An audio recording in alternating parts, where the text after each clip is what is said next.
Friends, आज एक बहुत ही इंपॉर्टेंट टॉपिक के बारे में बात करेंगे। फर्टाइल पीरियड क्या होता है? फर्टाइल पीरियड कैसे इसको हम लोग पता कर सकते हैं कि हमारा फर्टाइल पीरियड कब है और ये क्यों इम्पोर्टेंट है। देखिए, फर्टाइल पीरियड इसलिए इम्पोर्टेंट होता है, जैसे बहुत से लोग हैं कंसीव करना चाहते हैं लेकिन उन्हें ये पता नहीं होता है कि कौन से ऐसे दिन है, पीरियड का कौन सा ऐसा दिन है जब साथ रहने से प्रेगनेंसी रुक सकती है।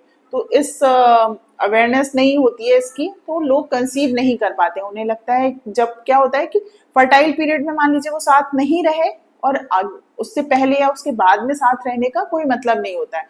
तो बेसिकली हम लोग को फर्टाइल पीरियड पता होना चाहिए। तो समझते हैं फर्टाइल पीरियड क्या होता है।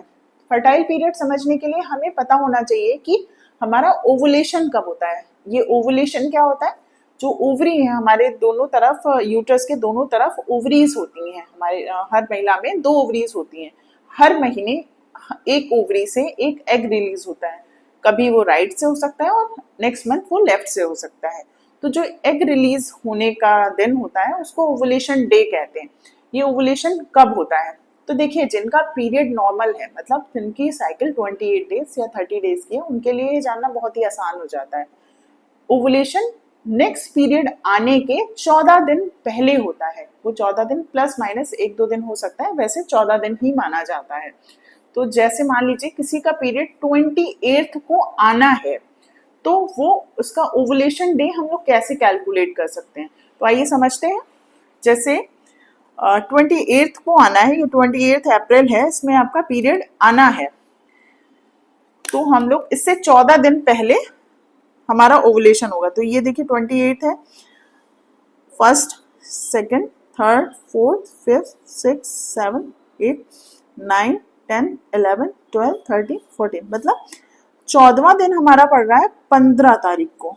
तो माना जाएगा कि 15 तारीख को ओवुलेशन होगा, मतलब एग रिलीज होगा। हो सकता है ये 16 को हो या हो सकता है ये 14 को भी हो सकता है ओवुलेशन। जो हमारा एग रिलीज होगा उसका लाइफ स्पैन, मतलब उसका जो जीवन है वो सिर्फ 24 घंटे का होता है। हमें कंसीव करने के लिए एक एग चाहिए और एक स्पर्म चाहिए, ठीक है। तो जो हमारा एग रिलीज हुआ है इस ओवरी से, ये हमारे फैलोपियन ट्यूब्स में जाएगा और यहाँ 24 आवर्स तक ही लाइव रहेगा।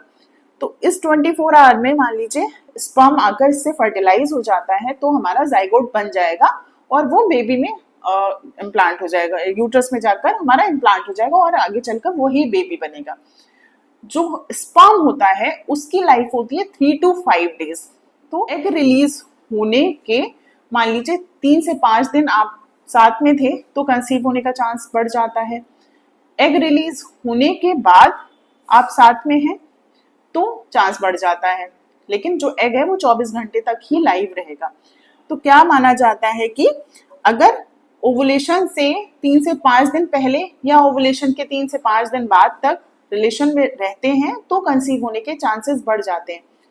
तो एक बेसिक सी चीज ये हो जाती है कि अगर आपका पीरियड रेगुलर है तो पीरियड के 8th से 18th डे तक, मतलब 8वें से 18वें दिन तक का जो पीरियड है, जो समय है, उसको हम लोग फर्टाइल पीरियड कहते हैं।